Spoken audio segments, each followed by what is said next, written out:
the people out there and the people who are here are the same. They're the same people. These people, including myself, all of us, have been taught different things and have different philosophies and as to how they should treat each other and everybody else. And it seems that the main thing that I've seen, even out there, is that many people believe that I'm going to get what I got coming, forget everybody else. Now I'm going to get what I got, and if I can get more, I'm going to get more, and don't care about anybody else.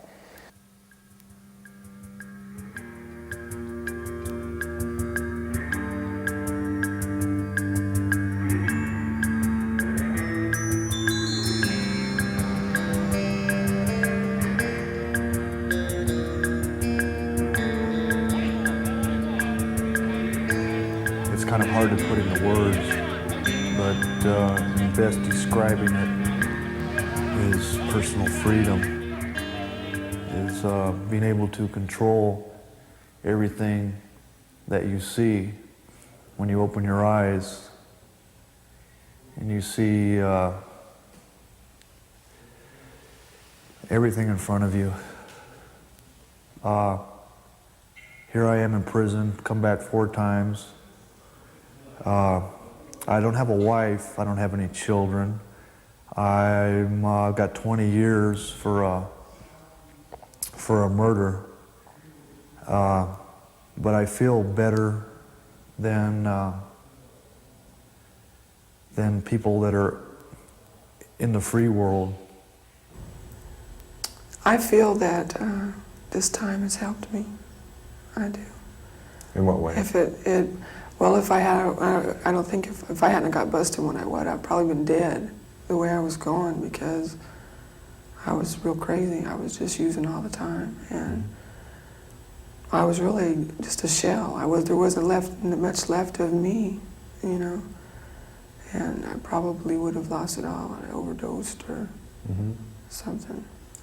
I feel that I've learned a lot from this place. What do you miss the most by being in here? My daughter. The things I'm missing in her life. I don't really think much about anything else other than her, you know. What else might you miss, aside from your daughter, which is obviously so big that it gets in the way of any other answer, but if we took her out of the picture for a moment, what else do you miss? I guess living a real life, not feeling like I'm just existing, you know. Getting up in the morning and going to the store if I want to, or living, because you don't live in here, you just exist day after day. You're just programmed, or they like to think, I mean, programmed, you do this, you do that. You don't really make decisions for yourself in here because decisions are already made. You can't think about what you're going to do tomorrow, because really you already know what you're going to do, the same thing you did today. So I guess just living.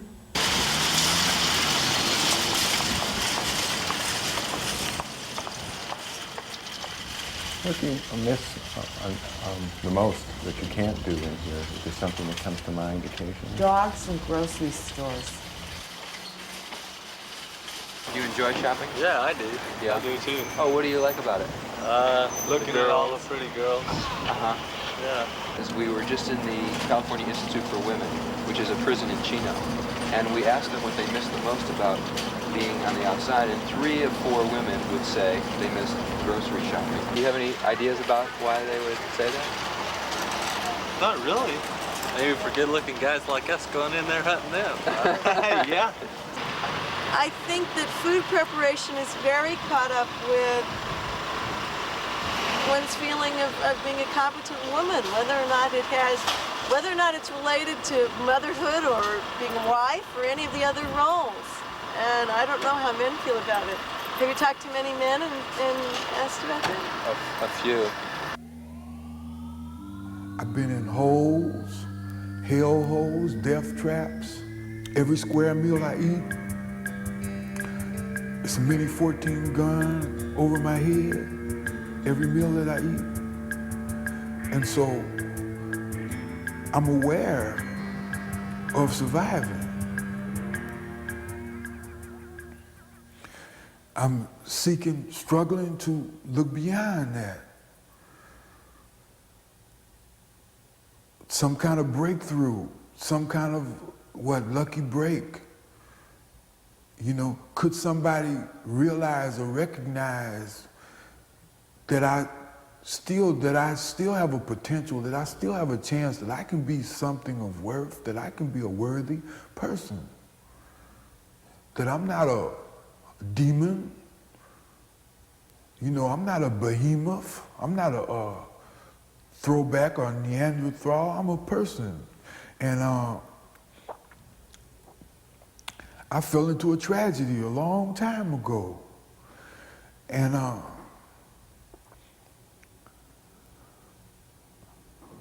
I seriously believe that I have things in me that I could still be a person that could live a life. And it's getting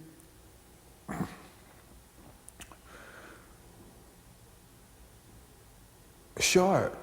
I'll be 40 years old next month. So whatever kind of life that I hope to lead will have to take place real soon.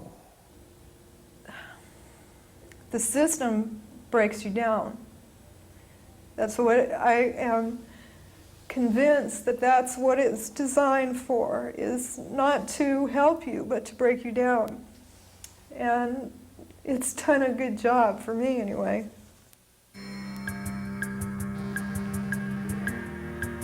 You want me to tell you one dream I had about this place? Sure. Yeah, I'm interested. It was the same type of setting, right, as being incarcerated in a prison.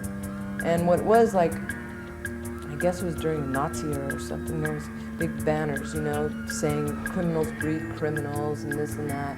And they were telling all the women here that they had little things wrong with them, and they would take them to the clinic, and they would give them hysterectomies and then take them back out.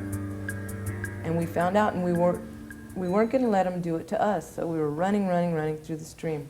I mean, all these different weird places. This place must have been real huge, because we were running through these fields, and then over this barbed wire, and there was dogs chasing us. And we got away from them, we went through a swamp, and then we went over this other thing that had a whole bunch of razor wire and barbed wire. And on the other side of the wall, there was this big, oh, what is it like? Is it Grant's tomb, or one of those things that have all those names written on it? It's a big pedestal thing. There's several different tombs. I'm not sure which one. Anyways, it was a big cement thing like this, and it had all these people's names that they had already got. And my name was on the top of the list. They had already got me, and I didn't even know it. I was sitting up on death row,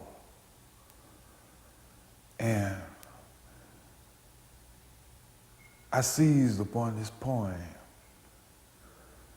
and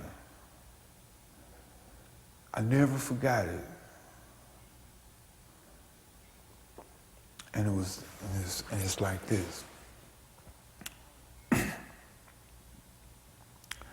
Out of the night that covers me, black as a pit from pole to pole, I thank whatever gods may be for my unconquerable soul. In the fell clutch of circumstance, I have not winced nor cried aloud.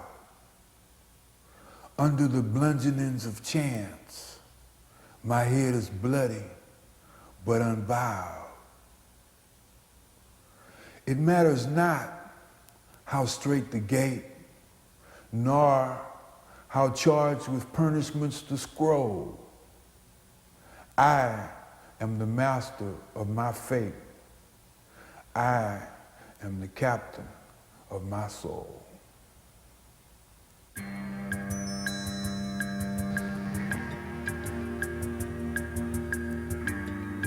Why am I doing this? Why am I going to talk to prisoners?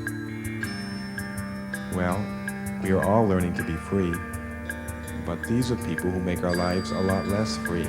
They make us lock our doors and put bars on our windows and worry about our own safety as well as the people we love. They create fear in our life. But I know these people are human beings, not that different than myself, and I feel for them. They have to live their lives locked up in cement boxes. What a waste of life. They couldn't have been born this way. Something has happened in their lives, in their minds. What can I learn from these people? What does it mean to be free?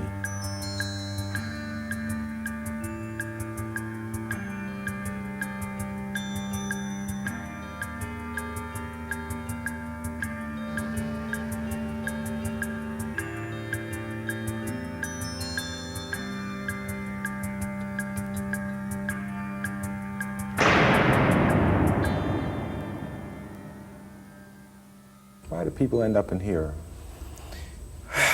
I think there's probably as many reasons as there are people. No one reason. Right. And then there's some similarities. I think there's essentially a feeling that you don't fit. You know, I mean, you always have the attitude that I'm different. I'm not like everybody else, you know. And out of that, you try to salvage something positive. Okay, so I'm not like everybody else, so I don't have to do what everybody else does. The law says you can't do this, fuck the law. I'm not like everybody else. The law is for them. So you do things that are contrary to what they say is normal behavior, you know, because you really don't feel good. You're feeling bad about yourself to begin with. So you're looking for things that will provide you with some positive reinforcement. So you can't find it through mainstream things. So you become the outlaw. That's your glory. I came along as more or less an accident. And you were the youngest in the family. Yeah, not really sure of my origin, whether I was adopted or not. Everything is kind of up in the air. I'm not sure about my nationality. So it's kind of hard to, in here, in the joint, I'm another. I don't know if you're aware of that. Another is just either you're outside of white, black, or Hispanic. You're outside of those three major groups. You're like a Filipino or something like that, or you just don't fucking know. You know, so you're an other, period. And I've always been another. I guess I didn't feel like I fitted up to anybody's expectations, so when I used, I felt like I had that freedom. I felt more like myself or the person that I thought I was. I didn't really feel like I had my own identity. And when I used, I guess I fit in. I didn't need to have an identity because I did fit in. I never looked at things for what they really were. It's what I created them to be. And when you're using, things can be anything you want them to be. What is it in the past, in these last 10 years, that keeps you going back to the drugs? Why do you keep... My coper's broken. Your what? My coper. I don't cope What? with things too well. And that's just, I don't. I mean, just a lot of time, well, most of my life, that's what I've known. If something bothers me, I'm depressed, too happy, whatever, then that's the easiest thing to do. If you're too happy also? Sure, just to get to a, you know, mellow medium, you just fix, or that's what I did. It's not normal, but that's what I did. And when you fix, you basically hit a... You don't care. You don't care about being happy or sad. Happy or anything. Just kind of shuts off the emotions. Maybe people have to be taught to feel pain, and maybe people have to be taught to live with their emotional life and not to well, you know, sometimes reality is, they put it mildly, you know, hard to deal with. Yeah. Yeah. Love is gone. There's no love at all. This bed where I lay my head gets bigger every day, and I've got to get rid of it. Memory, sweet memory, so sweet memory plays tricks on my mind. Ooh, I got to find something, anything, ooh, to occupy my time. And girl, I want you to know, no, I can't stand it. Swear I can't stand it, just can't stand it. I can't stand being alone. Baby, baby, I can't stand it. Oh no, stand it. Oh no, stand it. I can't stand this empty home.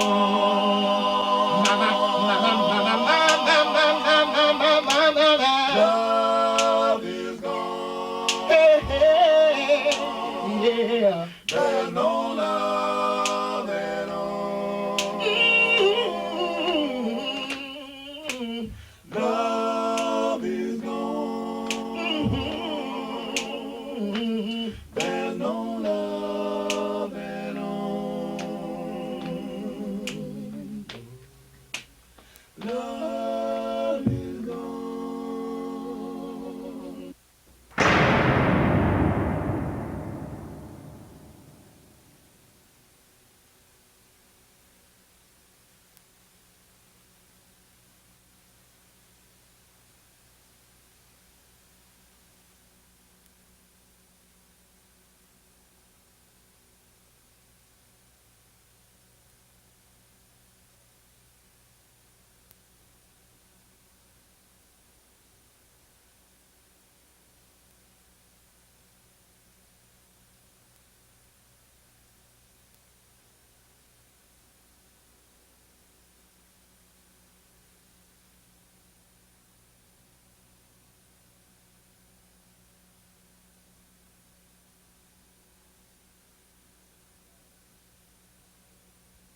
When I was about 16, going on 17, I think I fixed heroin for this first time. And this was because my brother, who was then my God, I valued as a God, he went into heroin, and I wrongfully did it myself. And I was completely devastated by the way it destroyed our love. Why did you look up to him?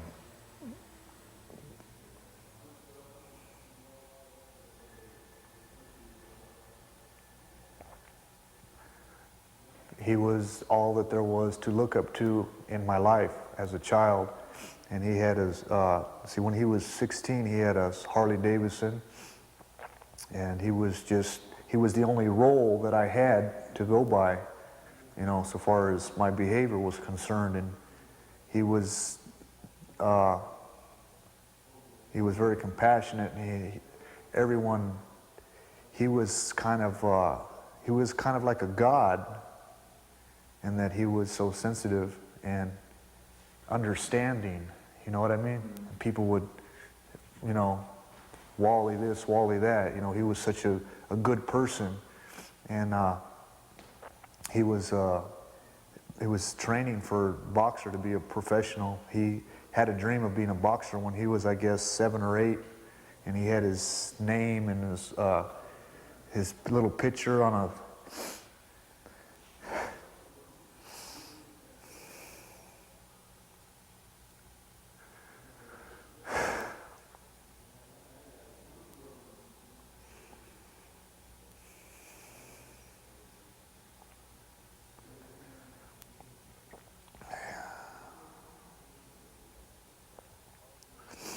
He had his name on a piece of cardboard with some gloves, and he was going to be the champ.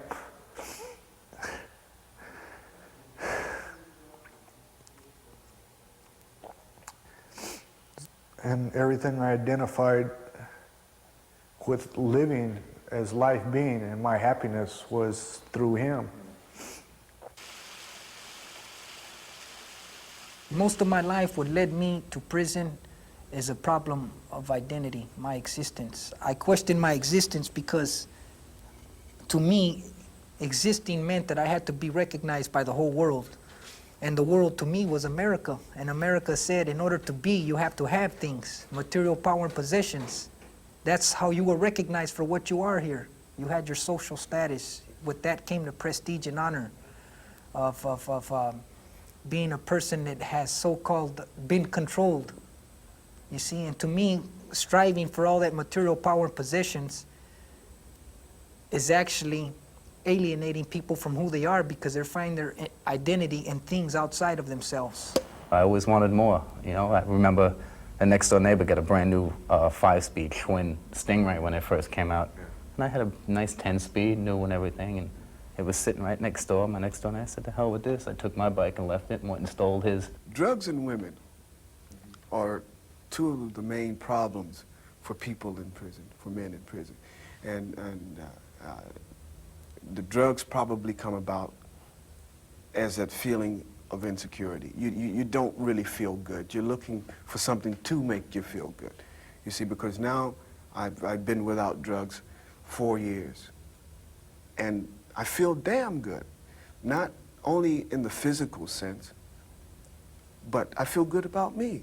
You know, I mean, I can, in spite of all of this that I'm dealing with, in spite of where I am, I feel very good about me. And people who don't feel good really need the drugs, because everybody wants to feel good. I don't care if you're sleeping in doorways, or if you've got mansions and more money than you'll ever spend in your life. You want to feel good, you know? And people that come to prison are usually the people that don't feel good about themselves. My first memory was walking up a hill with my brother and mother. She was taking us to a foster home. And they treated you unkindly? Well, you know, I can't really say if it was unkindly or kindly. I mean, it was an experience, and I don't know what to judge it by. I know that there were some things that happened to us that as children still bothers me, and I know it bothers my brother. And I believe that some of the things that we're involved in right now, both my brother and I, may have its roots back at that time. You know, my dad was an alcoholic, and we had a lot of hard times, but... Because of his drinking? Yeah, yeah. And did it depress you to see this? Or? No, at the time it didn't. I didn't know any difference. I was happy, I thought. You know, I didn't know anything different. I wasn't around other kids. I didn't know that people lived differently than we did. Did you know your father was an alcoholic when you were young? Did you, or was this clarified when you were Well, I knew he was drunk a lot. I really didn't know that that's what it was called until later. Why did he drink? Do you have any idea at that Yeah, time? I have an idea now. That I have a similar problem. I'm not an alcoholic, but I'm a drug addict. When I was younger, I didn't know, you know, that it was, you know, after she'd beat the shit out of me, you know, as a kid, preschool kid, take and hug me, you know. I said, well, I guess this is a part of the program here, you know. 1 minute you get your ass kicked, and then the next minute you get a kiss, so it's okay. I don't know, it's sort of like a Dr. Jekyll and Mr. Hyde situation. We had problems with the father that was there. Not my father, but the foster father. And the foster mother was all right, and the daughter was all right, but we had some difficulties with the father. Mm-hmm. Mean to you? Hurt you? Well, I think so, yeah. Physically? Physically and psychologically. Mm-hmm. Physically beat you, or? There was, you know, moments like that. A lot of them that you remember, or a few? I don't know, it seemed to be sporadic. I know that there was one instance where my brother was playing with some matches, and he was caught, and during that period of time, I guess the hot water heater was a cast iron situation. It had a burning little stove in it. And so they took his hand and stuck it inside the stove, and he got it all scorched up. Every day but Saturdays, Sundays, and holidays, I was spread eagle on the bed and beat. Fly swatter handles, ironing cords, switches, let's see, just about anything she could get a hold, belts, you know, of course. When you meant spread eagle, does that mean? Face down on the bed. She only hit me on my back and where my clothes would cover it. So he couldn't see that there was anything wrong with me when he came home. And she kept telling me if I told him, I'd get it worse the next day. And I was too young to rationalize. I remember being on the floor and being held to the floor with the foot, you know, my father's foot, and with the lashes. And it hurt? Oh yeah, oh yeah. I remember struggling on the floor, trying to get out from underneath it. When you say whipped you, do you mean literally whipped you or just hit you with his hand? With the extension cord, An little extension whippings. cord. It was whippings. If I had moved, if I talked in church, she used to beat me, yeah. She used to, or? She used to. My mother was the one that was... How would she beat you, in a bad way or in a well, she easy would way? pull my hair and then wait till I got home and then whip me with a belt and then lock me in the closet and for hours on end, sometimes all day, you know. Because I was abused as a child, well, I wasn't, but I'm just saying, if I was, okay? Because I was abused as a child and wasn't loved and was beat all the time, then I'm going to do the same thing to my kids. I'm going to beat them. I'm not going to love them and all that stuff. And the thing of it is that there would be no reason for you to act that way if you understand why, you know? If you understand what's going on, if you understand that, you know, you was abused, that was wrong, you wasn't loved, that was wrong, you were beaten all the time, that was wrong. If you understand that, and you understand that there is a better way, a right way, a correct way, then you can apply that.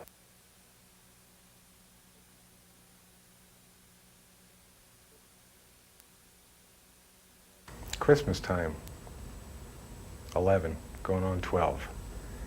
And I remember there was all kinds of problems at my house. And I said, well, fuck this, I'm splitting, getting out of here. And there was this guy that used to go up and buy us booze all the time, and even a little weed or whatever we needed at the time. And I went up there with a few bucks and said, get me some. Back then, when I was 11, I liked bourbon, because that was the first thing I had. And I forgot it was one of those Boone's Farm type deals, just some cheap wine. And I remember getting drunk, and we got plaster drunk. And he was a big guy. Didn't know what kind of guy he was. And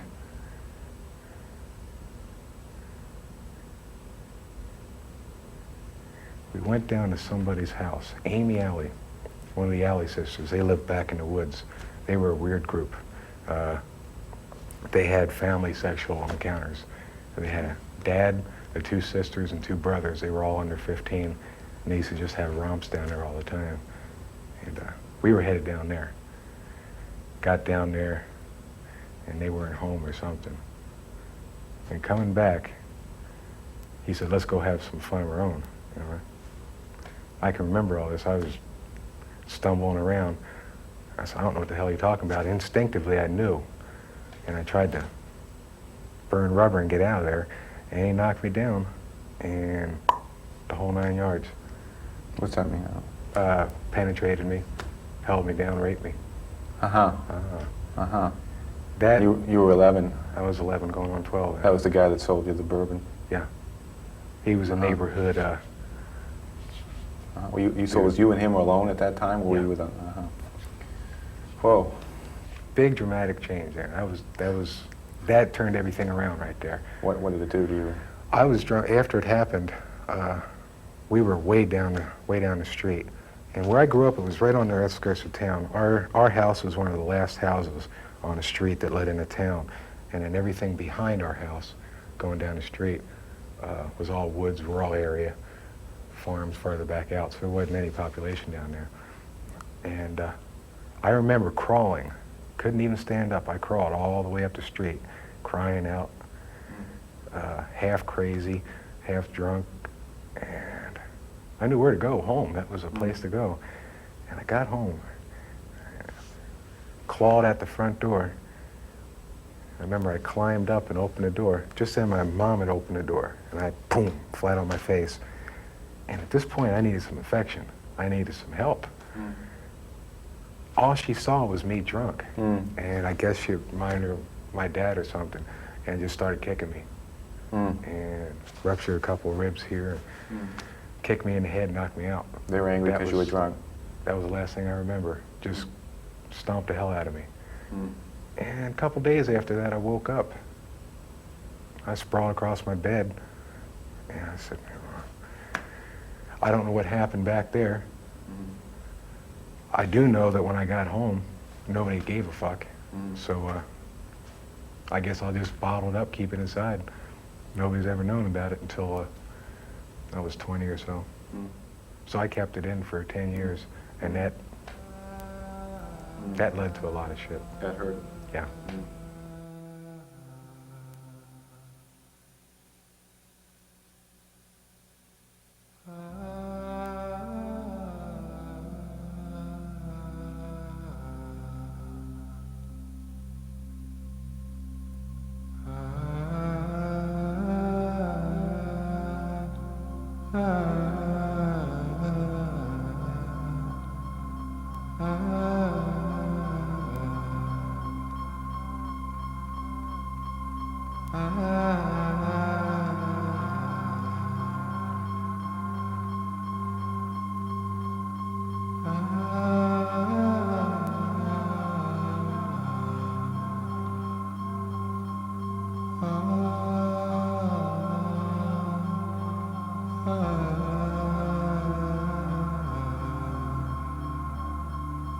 I met contradictions in life.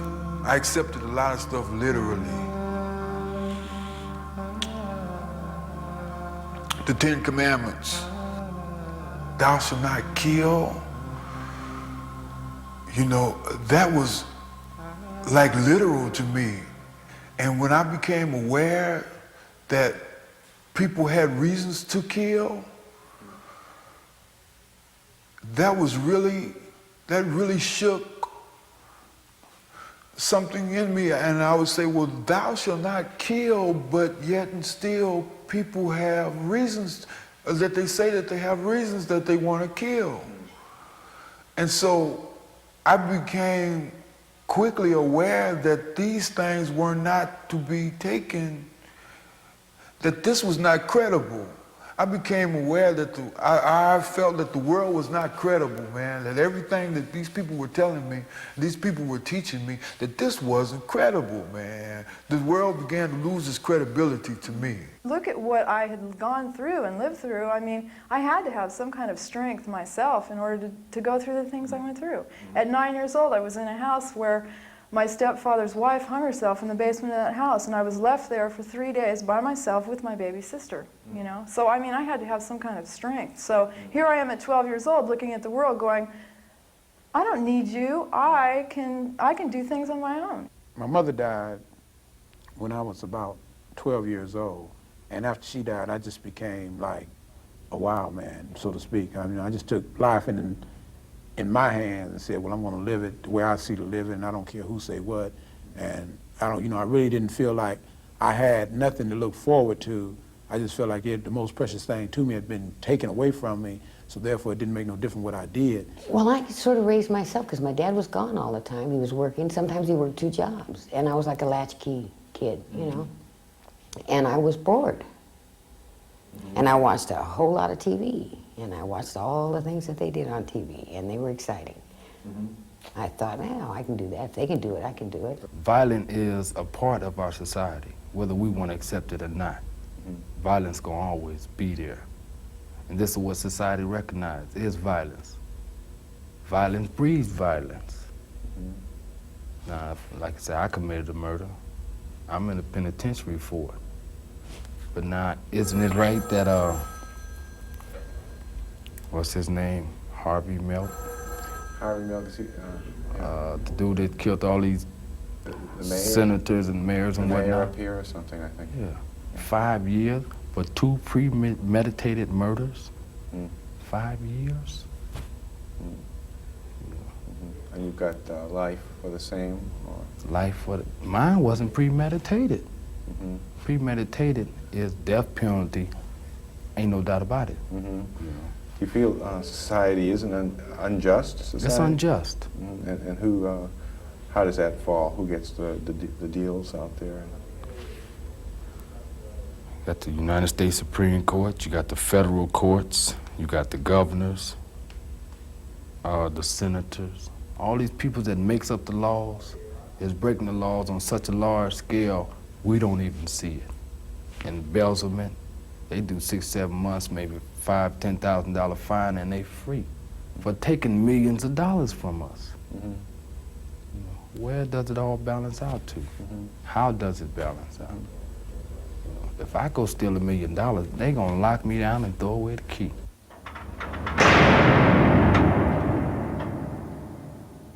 That's self-portrait number 1. Understanding Darkness is the title of it. What's that mean? Understanding Darkness. Okay. Who can understand it? Right. Back then, I had just gotten out of the joint, and I'd met this girl that worked at a restaurant, a 4B's restaurant, and fell in love like that, of course. You know, do 2 years in a hole and then come out. And she turned out to be a tramp, broke my heart. I went out and I got drunk, beat the shit out of her boyfriend. And I was stumbling around Salt Lake, down on State Street, 1, 2 o'clock in the morning, just, yeah. And here comes this little homosexual up to me. Did the wrong thing. He held out a bottle of something, bourbon or something. I don't remember what it was. He said, I got this bottle. You want to drink it? Yeah. He said, I live around the corner. Okay. Got up there, drank the bottle down, went in the bathroom, came back out, and he was naked. And I just went wild. Grabbed an iron, had an ironing board there, grabbed an iron and whacked out. How'd you finally end up here this time? Same thing. Exact same thing. Beating up somebody? Killing somebody. Killing somebody. Yeah. This time, just about the same scenario. This time, he died. A homosexual approached you and made advances? Exact same thing. I was in love, and it didn't work out, and I went out and got drunk, and I was celebrating too, in a way. I was celebrating making my parole. After I'd left Utah and I got out of there, went to Sacramento and managed some property for an independent developer, and I was making good money, and also managed an apartment complex. So I had a full reign of whores that used to work the strip, 16th Street, and doing well. And got a call from my PO back in Utah, and he said, we're terminating your parole. You've made it. Wow. Went out and got a big bottle of 114 barrel proof, old granddad, and hit the town after that. Was walking home. The night was over with, and here comes this motherfucker in a pickup truck, driving up alongside of me. And I look at him, what the hell's going on? He said, hey, you know where the gays hang out in this town? And it just clicked. Yeah, as a matter of fact, I do. My place. Went over there, and I got him to give me some head. We snorted something first. I don't know what it was. A little crank or something. And he was giving me some head, and I started to enjoy it for a while. And then I blacked. I got real disgusted. I looked down, and it was like that experience as a kid, and it just all came back, and I just, And you want graphic detail? I mean, well, we probably won't include it, but it probably would make sense to say it, you know. I don't know how I remember picking up a knife, and I just grabbed his head like that, right through the back of the head. Weirdest thing. I had 6 inches right through the soft part back underneath his. And he backed up like that, eyes bugged out. And he said, am I dead? And I think I busted up at the time. I couldn't hear. I said, yeah, you are. And that adrenaline that you have when you know that you're going and you're not making your peace with God or whatever, and you just want to kill the person, take them along with you or whatever. He threw me across the room. I ended up hitting the wall all the way across the room. Wow. And came at me, biting, clawing me. I still got scars all over my body from him clawing me. Somewhere in there I managed to grab a hammer, and I took his head just about all the way off with it. I hit him multiple times, 50 or so times, until he finally stopped. And How do you feel after something like that, right after? Do you remember it? Yeah, I can remember all of it. I was drunk out of my mind. My blood alcohol count, I forget the report, well into Plus other Zulu drugs land. that you said you would... Yeah, and but I remember I went in and took a shower. I was all bloody, changed my clothes, and I started to freak out then after that. And it's kind of like in the back of my mind, I knew time was up, you know, time to go back. And a couple of my shrinks told me that I did it because of fear of being cut loose, which maybe somewhere has a subconscious root that... Cut loose from? Yeah, my parole was being terminated. Oh. They still had a thumb on me. I kind of had to watch my step. One arrest for, you know, beating up somebody or something, I'd be back in prison again if they wanted to. But now the thumb was off. I was free, no parole. Do anything. I didn't have to have permission to get out of state pass or anything. They suggested that. I can understand that, and maybe somewhere deep down that was a part of it, but it wasn't a major deal. I realized plenty of times in my life that I needed to get locked up again. This last time, no doubt about it. It came to the point in my life where I realized that I didn't have any kind of regard for any authority. There was no right and wrong. And to have liberty with that kind of ideal, it's dangerous.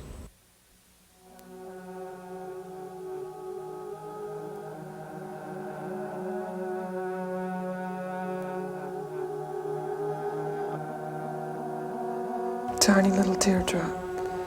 3 years ago I cried real tears, salty tasting tears that left my eyes bleeding red, wet tears that streamed slowly down my cheeks. Real tears, wet tears, salty tasting tears. No one cared then about my weeping. I stood alone, kicked the agony of drug addiction alone, fought charges of armed robbery alone, took 9 years to the state pen alone, walked through hallways of shattered dreams alone, held hands with self-inflicted failure alone, caressed hate for myself, leaving my baby daughter needing, wanting alone, fondled sadness, chewed on loneliness every 24 hours, befriended sorrow to share the early morning hours with, shut out all emotional ties imprisoning my tears. Tears, a weak release, they say. Crying, who's crying? I'm tough, I can take it, they say, she says. Yes, 3 years ago, real tears, wet tears, salty tasting tears, yesterday. Today I'm afraid to cry, afraid to feel emotion, afraid to let go, afraid to let people see my eyes can bleed, afraid of being hurt. But I do weep every day, every night, without wet tears, salty tasting tears. I cry with the mark beneath my left eye, a tiny little teardrop, my symbol of pain. And it's really weird because I haven't seen him. I've only seen pictures of him, and I've seen him growing, maturing into a young man that he is, handsome. At one point, he couldn't talk about, say, parole boards or the time element, you know, how many years. And now, in fact, just my last conversation with him was about 3-4 weeks ago, and he asked me when my next parole hearing was, and he's real open about it. I know he's accepted it, or at least he understands a whole lot more than what I ever thought or expected him to, and that has helped. I guess it kind of alleviated the guilt that I had of leaving him. He said I am, from me to you, lost in the space of yon blue, and where I've been, where I'll go, is something I think that you should know. Because you're just a little brother of mine, and I think you're real swell and fine, your ears can hear this story of mine. Where it started, I cannot say, as there are no chapters to this play. One thing for certain, though, I know, is where I've been and where I'll go. What I've done and what I've seen started when I was about 14. Smoking dope and drinking beers taught me how to hide my fears. And acid warped the mind I had, Perhaps it's what made me bad. The tranquilizers, Nebutal and Tunol, Amatol and Seconal, they sum it up and say it all. Down and out and lost again. I think they tampered with my brain. Ah, cocaine and speed. You'll acquire the need. You'll pick up the habit that you've got to have it. And pretty soon you'll rob a store so that you can buy some more. But those little white flakes go faster than they came. Pretty soon it's back to the bustle to run another hustle. Maybe you'll slug some guy upside the head, grab his wallet and get some bread. And as all things must come to an end, you'll eventually get busted and it's off to the pen. Prison's not the joke that some make it out to be. Steel bars and walls is all you'll see. Where your name becomes a number, your life becomes a slumber. You're lost in a maze to see through a haze of a violent blaze, where stabbings and beatings happen every day. When you're in a land of the crooks, that's how they play. They've got their rules just like the street. If you break those rules, you get beat or stabbed and left to die, and no one even blinks an eye. But then one day it's time to go, only you're lost in a world you don't seem to know, where people laugh and care and even smile. You think it's a trick for a little while. There's this kid. Well, he's not a kid. He's 22 years old. But when I met him, I mean, he was like wild, and I mean, just, I mean, he's the kind of guy you just want to kill, you know. I mean, you just want to kill him, you know.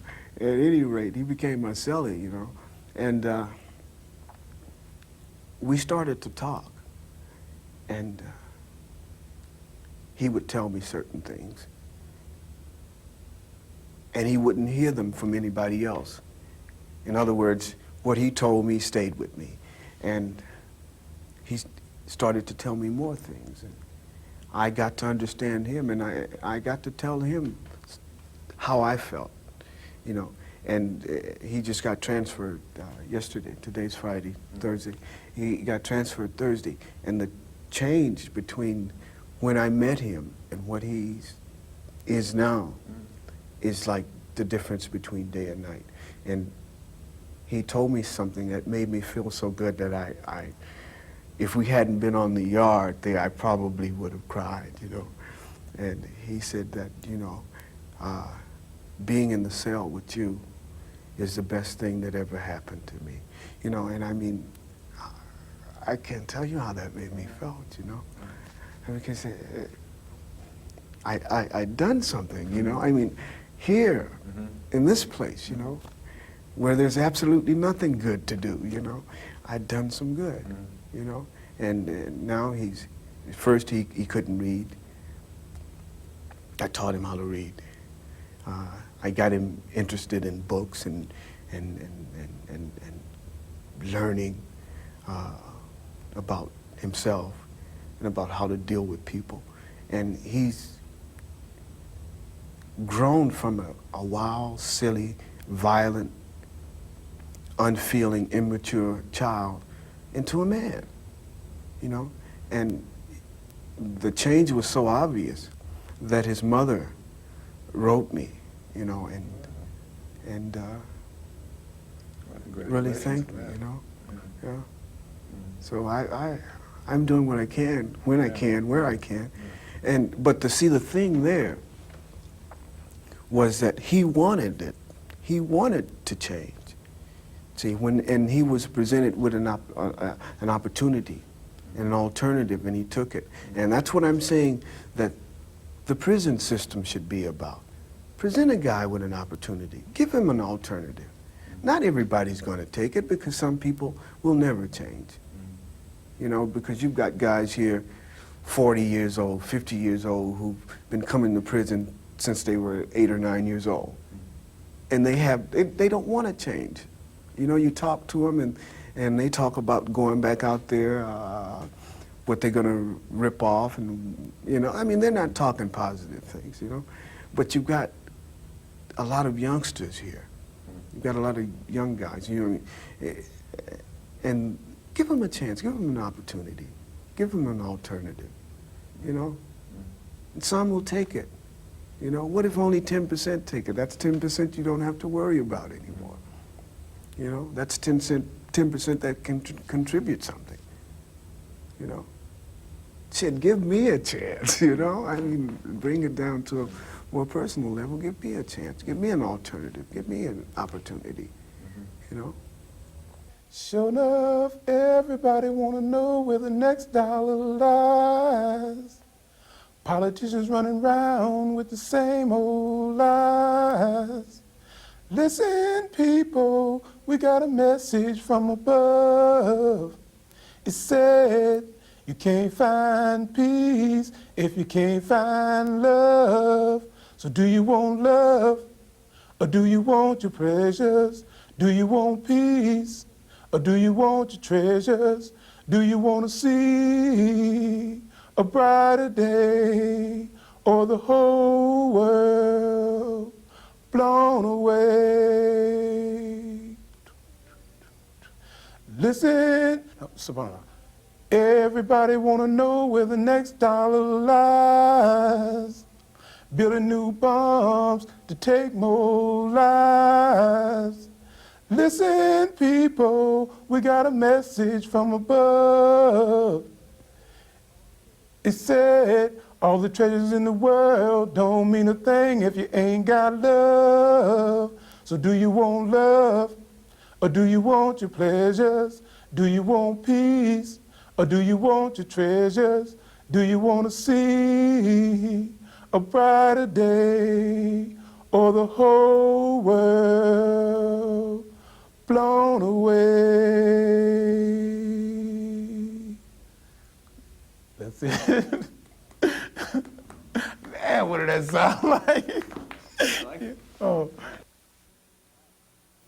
When I was a child, I guess as I was growing up, there's a lot of things I wanted to become.